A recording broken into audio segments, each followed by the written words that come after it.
me, I've noticed that my purpose is growing. It's changing, it's evolving, it's getting deeper, it's getting bigger. And I think that's the part that really has just been such an eye-opener and such a blessing. Welcome to the Wealth Strategy Secrets of the Ultra Wealthy podcast, where we help entrepreneurs like you exponentially build wealth through passive income to live a life of freedom and prosperity. Are you tired of paying too much in taxes, gambling your future on the stock market, and want to learn about hidden strategies for making your money work for you? And now your host, Dave Wolcott, serial entrepreneur and author of the best-selling book, The Holistic Wealth Strategy. Hey guys, welcome to today's show on Wealth Strategy Secrets. Today's guest is Norman Hanania, a seasoned entrepreneur with diverse background in mortgage banking, real estate, and franchising. His business journey began at only 11 years old in his father's ice cream shop, where he developed a passion for entrepreneurship. After a successful 20-year career in mortgage banking, Norman transitioned into franchising in 2011, expanding his business to 11 locations and employing over 65 people. Today, he leverages his extensive experience to coach franchisees and entrepreneurs, guiding them on how to scale their businesses and achieve sustainable growth. Norman, welcome to the show. Oh, thank you, Dave. Yeah, awesome to have you on the show. I know everyone is going to enjoy our discussion, and what I find, fascinating from our discussion so far is just really how your journey has evolved from corporate America and got into entrepreneurship, really, making that transition that so many of us, maybe we already have done or we've been thinking about doing. And frankly, it takes a lot of courage. Right. I think we all want to be our own boss, kind of, create that lifestyle design, right, that we aspire to. But it really takes a lot of courage to get there. And especially having a career on the corporate side, it gets harder and harder really to kind of transition and remake yourself. So why don't you share with the audience your background and some of your journey and really that inflection point for you of how you really transitioned, from corporate into entrepreneurship and really ultimately, managing franchises to provide you with the passive income that you have today. Yeah, I think, it was kind of a lifelong journey for me. It's just, we grew up in franchising.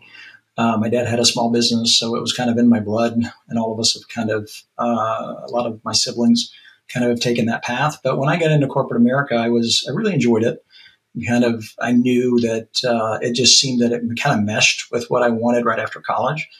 And so, I did that for a while. And then as time goes on, I realized there had to have been something more.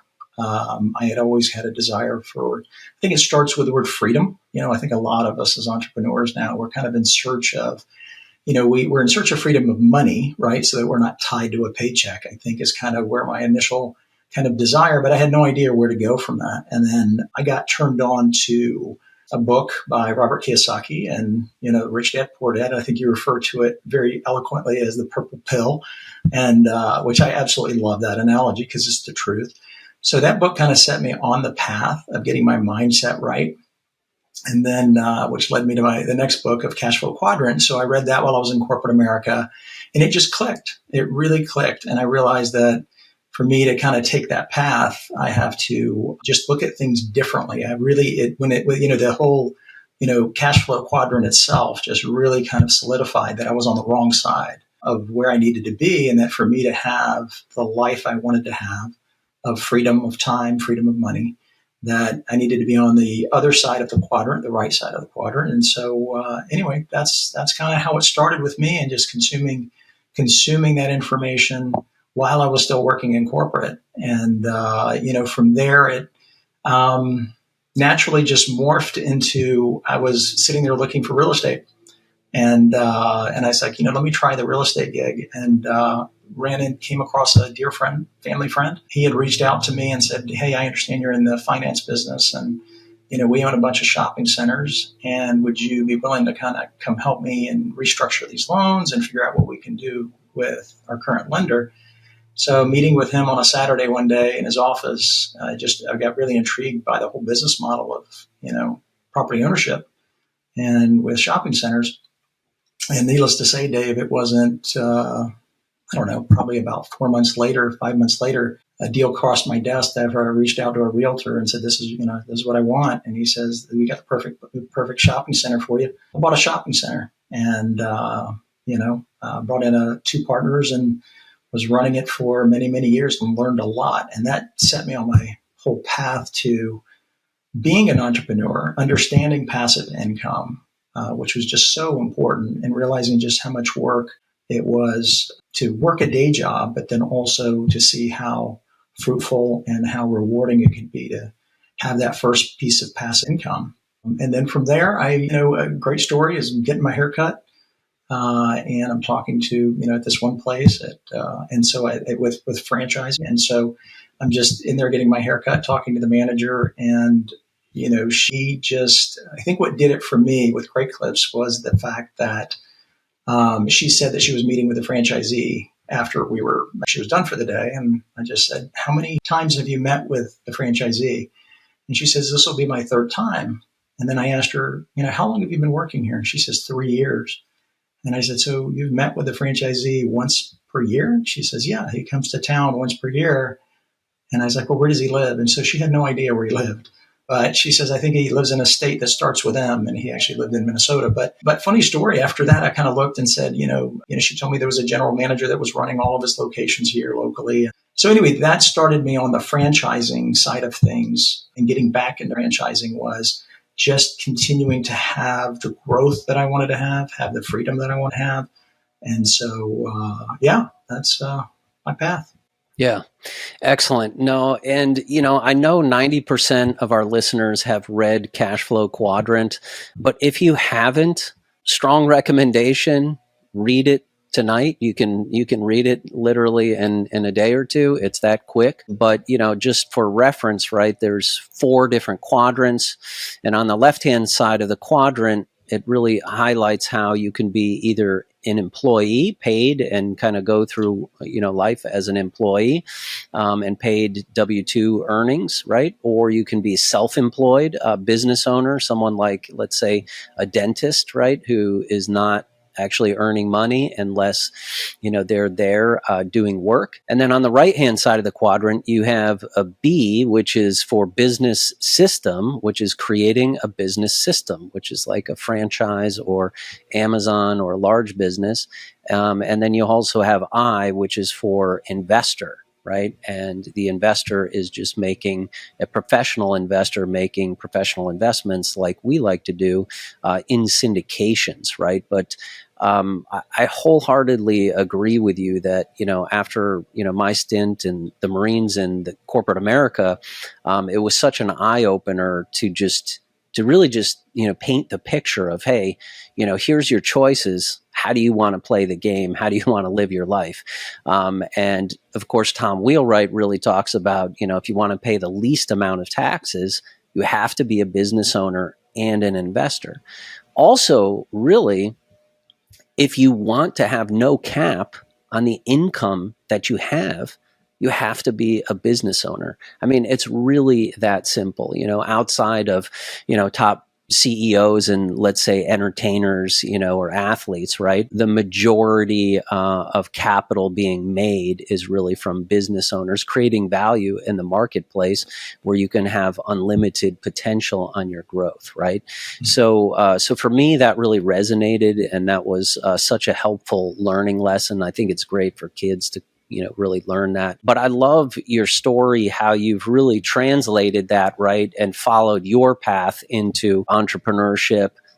Started out, doing some real estate, and then kind of getting into franchises, seeing that opportunity to really realize that. Was there a certain inflection point or something that just drove you to, hey, this franchise, or on the real estate side, like this is something I have to do, something that really compelled you?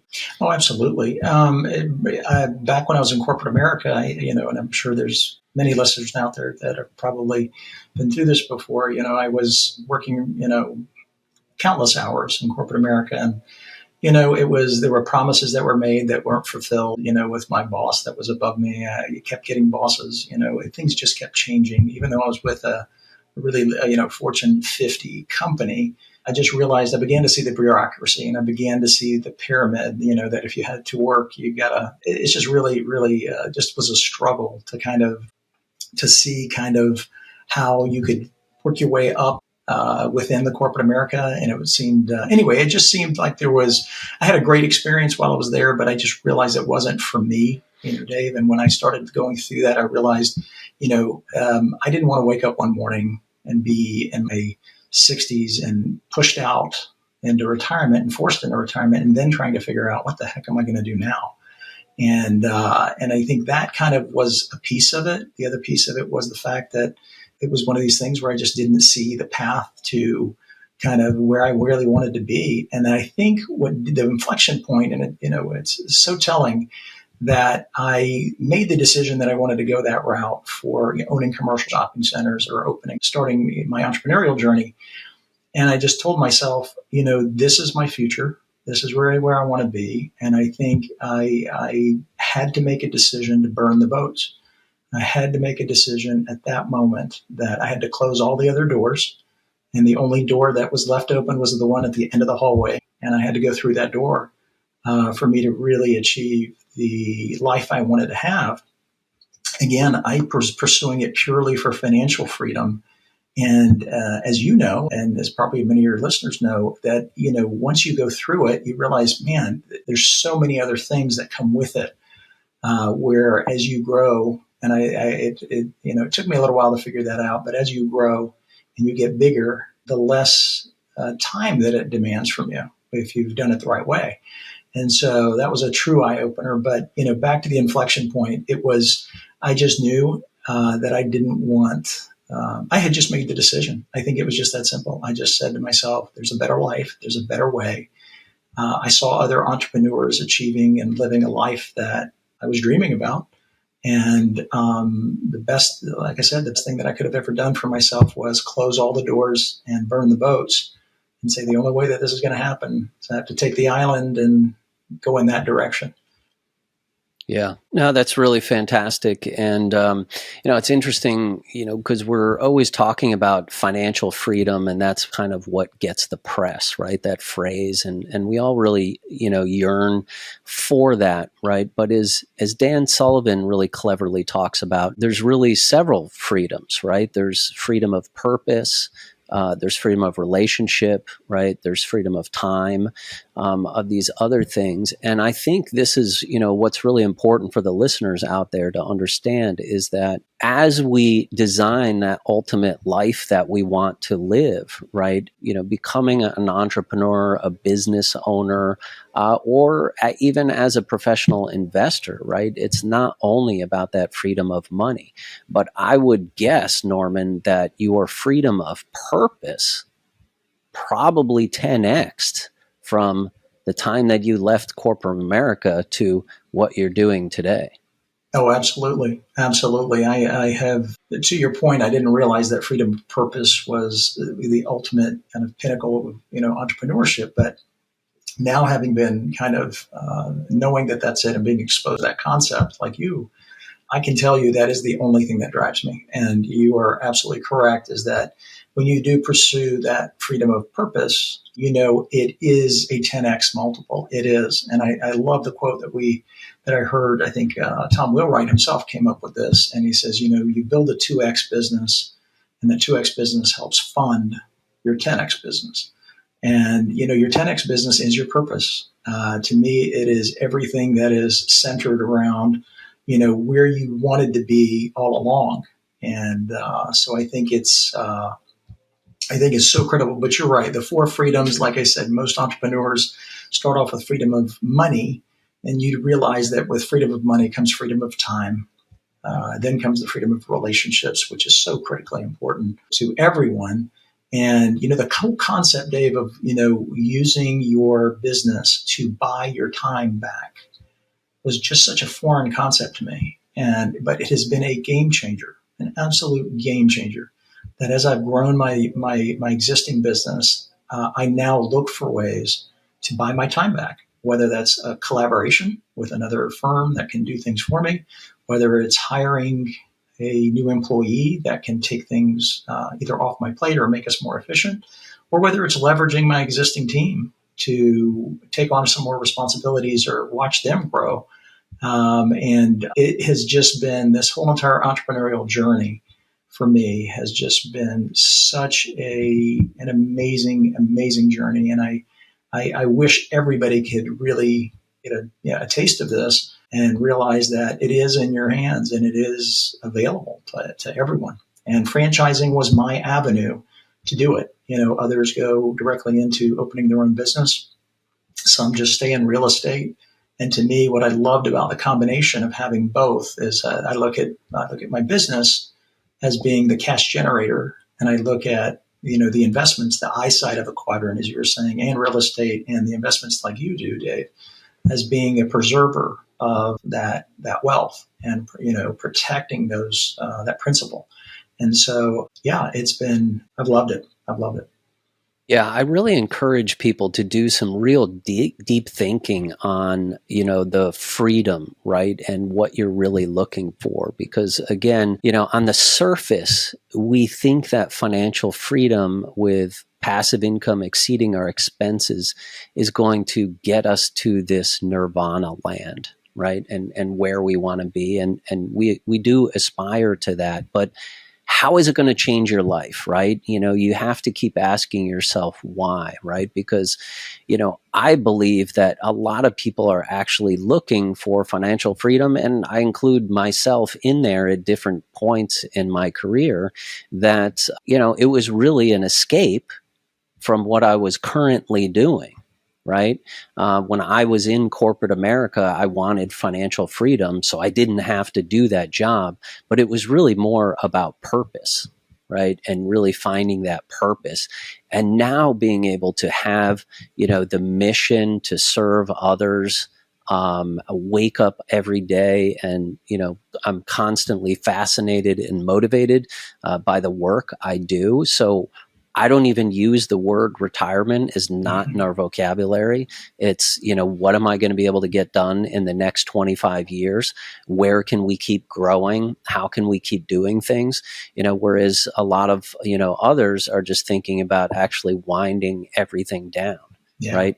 But when you have the right purpose, you can really bust through walls. You can create an bigger impact. And I think you can just live such more of a fulfilled life.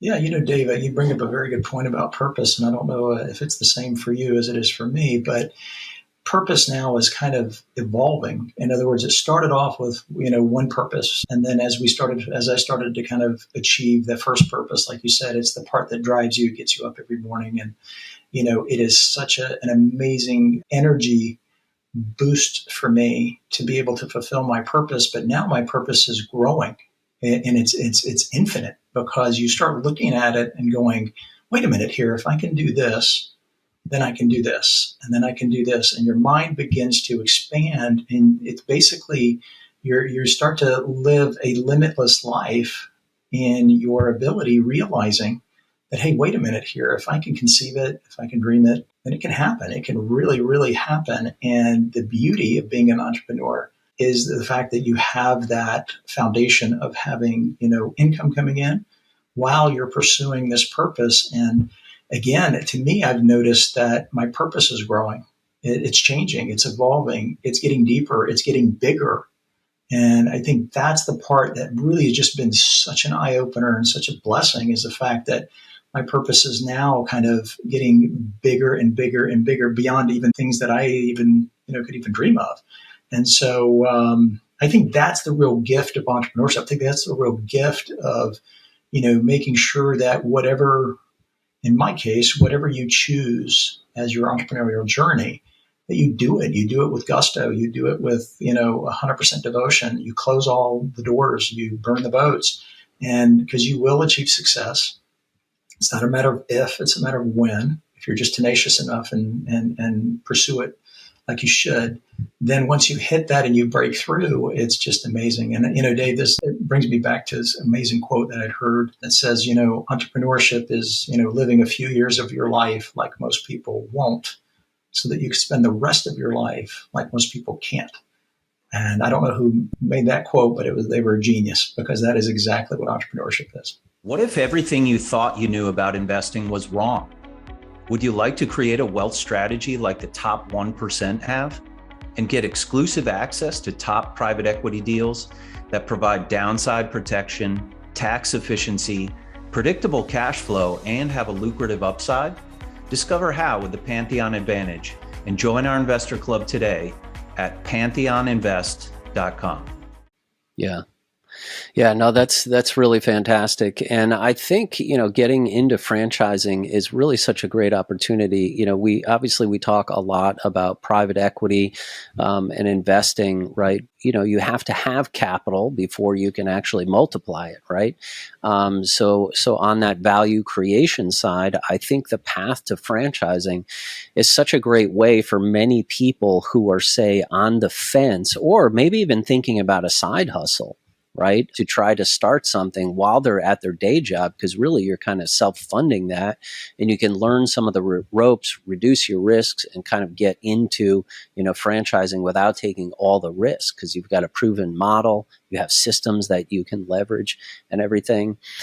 So why don't you share with us, a few of those considerations that you had kind of getting into, what that looked like for you? Actually, that was exactly my path. I was still working in corporate America, and then decided to get into franchising, and then reached out and wrote the initial check. I saved up enough money to write the initial check, and then also to just be part of that team, that franchise concept, and like you said, to be able to have access to the recipe. But yeah, I did. I opened up my first location while I was still working in corporate America, also managing my own real estate at the same time, and then opening up another location. So it was a very trying time, but it was a very worthwhile time for me. But yeah, I did that, opened up my first location, and then set my sights on the second location after the first location was cash flowing, and I got it stabilized and learned everything, explored everything. And I counsel a lot of franchisees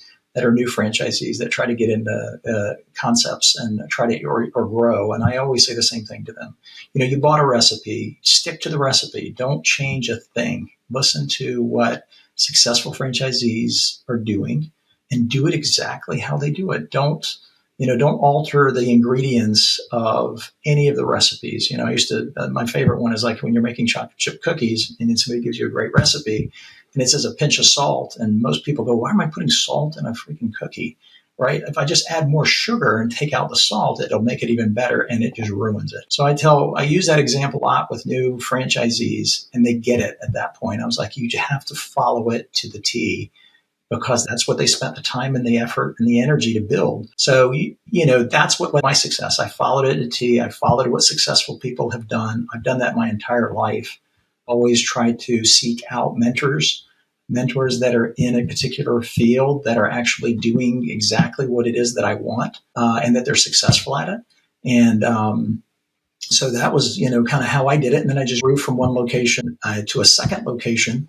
And then from the second location, I was able to kind of begin to kind of wind down the day job. And just a funny story, and this may resonate with some people, is the fact that I remember I had just taken on a new job in the banking world, in my day job, and I was given a lot more responsibilities. And I was meeting with my boss at the time, and we were in Dallas, Texas, and he had found out that I actually had other interests, right? That I had some real estate, and then I had some franchising. And I just remember him, asking me, you can't do them all. So which one are you going to give up to pursue your career in, our industry? And I just said, well, I don't need to give them up. I know I can do them. And he wasn't really fond of that, but, because he thought it was diluting my time. And so, and it wasn't a little bit, I was just burning the midnight oil. But anyway, after having that discussion with him, it wasn't a week later that I reached out to him and said, I'm stepping down. And I stepped away. It was a tough time. I wasn't ready financially to do it, but I knew I had to do it for me to see my future. Being an entrepreneur. And it was the best decision I ever made. And it was a tough, few years. Financially speaking, I'd saved up a bunch of money and kind of making that transition from releasing your day job and moving into entrepreneurship. that pivotal time is such a critical time in your life. And it is, a lot of people hesitate with it. And for me, I did. But then I said, you know what? This is my, which one is my future? Where am I going? And what do I really want to do? And I think the best question that I asked myself at that time was, okay, 5 years from now, and looking back at this time, well, what am I going to think? What am I going to really, really think? Where am I going to be 5 years from now? And do I want to regret not taking this step? And I'm so glad that I did. Yeah, that's really excellent. And what did you think about in terms of franchises, right? I mean, are there certain things people should be thinking about, like which, where do you go? Is it because there's everything from a cookie shop to, home services to, cutting hair, right?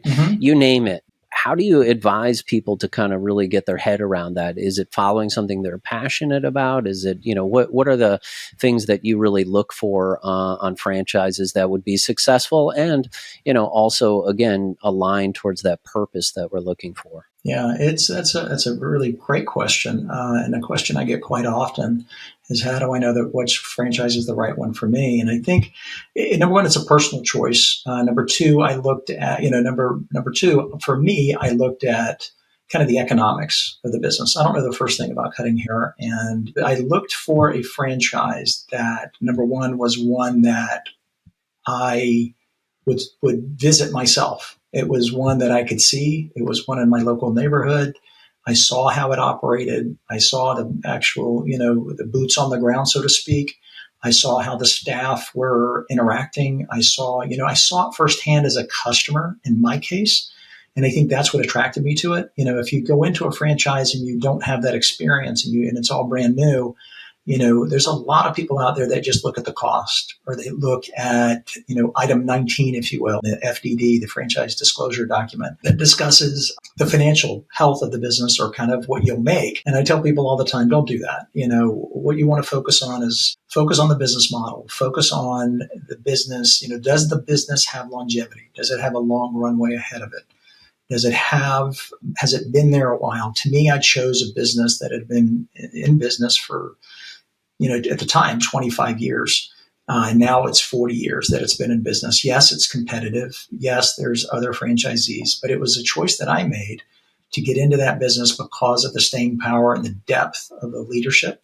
And that's another big one, because when you buy a franchise, you're looking at not only the support at the corporate level, but you want to make sure that the people at the corporate level are, executing and doing the right things. And they look at franchisees as being a partner and looking at franchisees as being an asset. The ones I shied away from, and this is just me personally, not saying that others don't have success with this, many of them do, but to me, I didn't want to compete with the franchisor.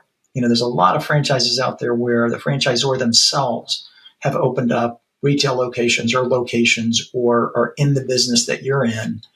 And, then they start selling franchise. And in the beginning, that's kind of normal because they're proving the concept. But over time, you want to know that their game plan is to exit owning any, or being, dealing directly with the consumer, and then leaving that up to their franchisee network to do that. Because I found that it's just like us, Dave. The more focused you are on what you do, the better you're going to be. And so I have found that the best franchises, the ones that have the strongest legs, if you will, and have the staying power to get through, downturns in the economy, are the ones that are just purely focused on supporting franchisees, the ones that are not competing with them necessarily, and that they have the franchisees, the franchisees are partners. They look at them as being, they have a say, that you have a seat at the table as a franchisee, so to speak, and there's many of them out there, but there's few that actually have like advisory boards where they have franchisees, and the advisory board isn't just a ceremonial thing. It's actually real. Make sure it's a real thing, and talk to people that are on that board when you're doing your investigation, and just say, hey, look, is the franchisor listening to us? Are they taking some of the feedback? Are they taking this to heart? And I think that, to me, was the critical and pivotal part for me. And it's what I look for now in any franchise I get involved with. Norman, is a high performer who's running 11 different franchises now and continuing to really scale your business and crush it. What are some of your top personal productivity habits that you have? Oh, to me, I call it the evening and the morning. At night, I try to get to bed at a reasonable hour. And I know this may sound strange to some of you, but the reality of the matter is getting your mind right is probably one of the biggest productivity hacks that you can have. So to me, at night, I try to turn off any sort of technology an hour before bed. Try to unwind. I do a little bit of journalizing, and I write in a gratitude journal at night just to set my mind on the things that I'm really grateful for the day. Get to bed pretty early, and I get up, 5 o'clock, 5:30 or so, and I do some meditation, and I do some additional writing to kind of clear my mind. At that moment, I either will take a walk and get outside, get some fresh air, or if it's raining outside, I'll usually sit down and do some sort of movement exercise just to get my body going. I'll enjoy my cup of coffee at that time and begin kind of looking at kind of my schedule of what I'm doing that week, where I'm going, looking at the big goals. I always start off with my annual goals, and then look at quarterly, and then look at monthly, and then daily, weekly, and then from there just and kind of have at that moment my mind is kind of solid on kind of where we're headed. And then from there, I just dive right in. And then from a productivity standpoint, I have really found myself that when I start chunking or putting things together, like I have certain days that I do certain things, and I kind of stick to that. And usually my Mondays and Tuesdays are my busiest days, and it's when I try to book all of my meetings that are on Zoom and in front of a camera, usually on those 2 days. And then that frees me up for the rest of the week to have maybe on Wednesday some in-person meetings if there are any of those, and then usually Thursday, Friday is kind of usually Thursdays are I'll visit the businesses. Usually Wednesdays, Thursdays I'll visit business depending on how those go.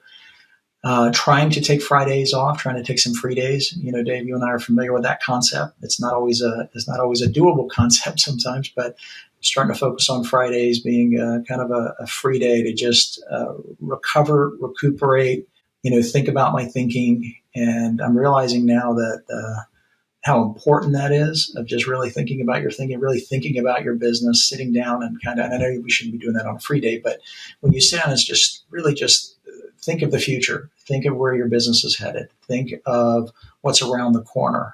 As entrepreneurs and as owners and CEOs of our own companies, we're kind of, we're expected by our team to look, see around corners. We're expected to see future, way out there, and protect the ship from hitting the iceberg. And a lot of times, so often, we don't take that time.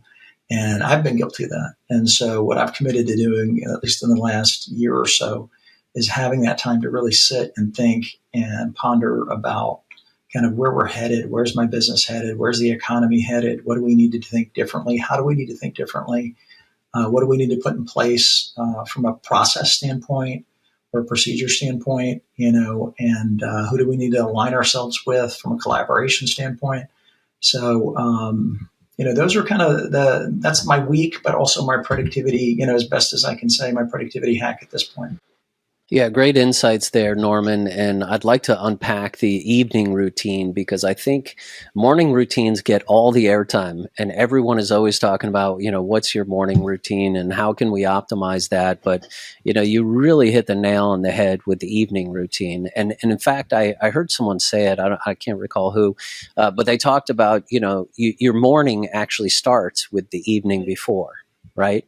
So, what are you doing? And I would also, with my experience, and I keep optimizing and really keep developing this, I've actually, kind of moved into doing some stretching and kind of working with this health and nutrition coach now. So I'm trying to really optimize my physiology at night as well. So part of all, the techniques you talked about, like turning off the technology, it's really interesting because you can see real time your data on an Aura Ring or a Whoop.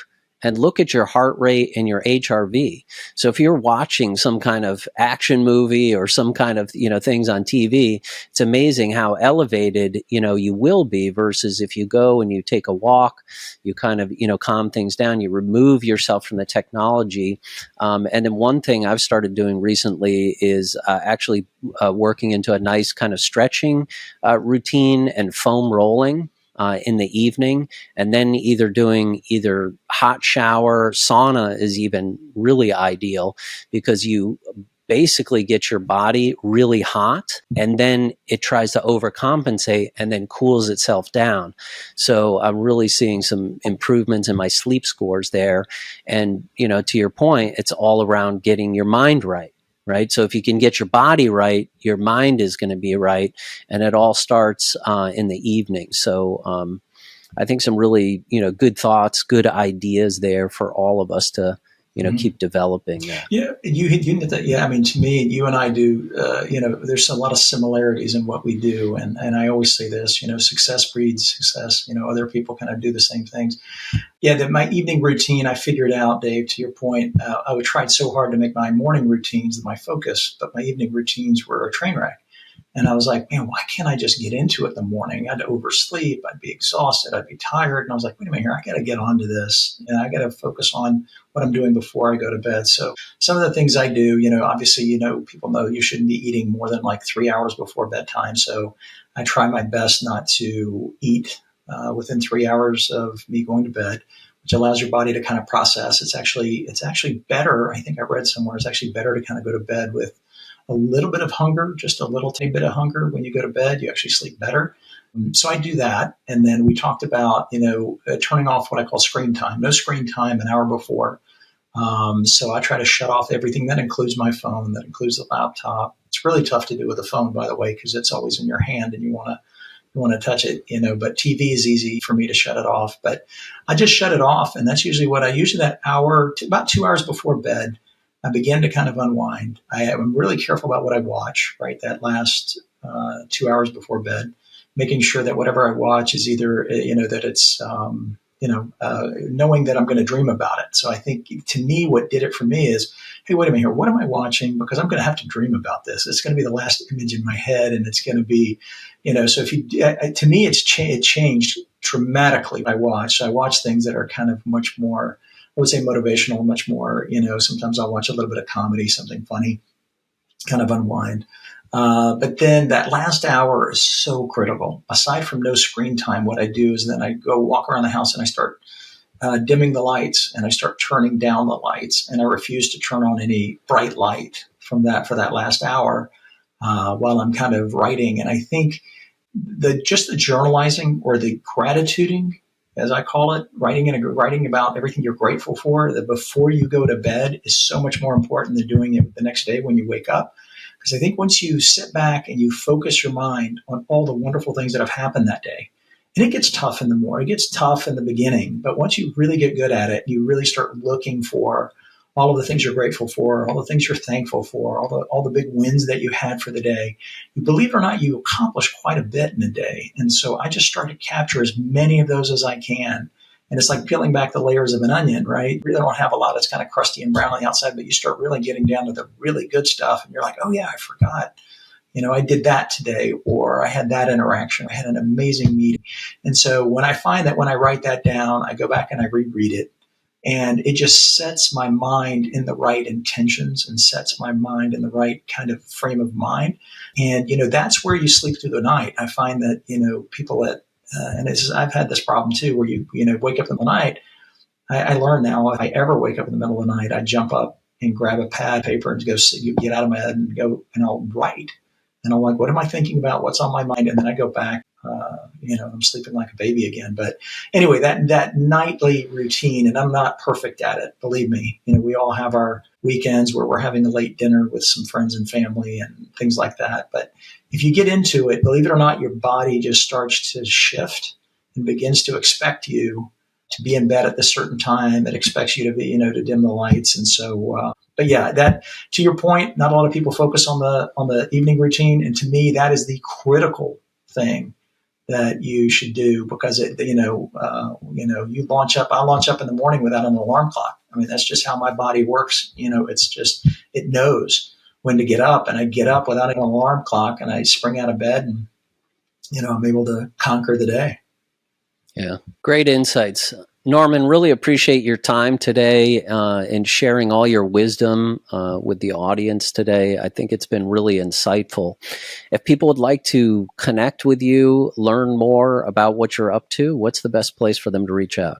They can reach me on LinkedIn. It's just Norman Hanania, and you can look me up. Just connect with me on LinkedIn. Be glad to connect with anybody. And if they have any questions at all, they can just send me a message there, and I'll be glad to answer anything that they have to ask. Awesome. Really grateful for your time today. Thanks again. You bet. Thank you, Dave. Thanks. Thanks for listening to this episode of Wealth Strategy Secrets. If you'd like to get a free copy of the book, go to holisticwealthstrategy.com. That's holisticwealthstrategy.com. If you'd like to learn more about upcoming opportunities at Pantheon, please visit pantheoninvest.com. That's pantheoninvest.com.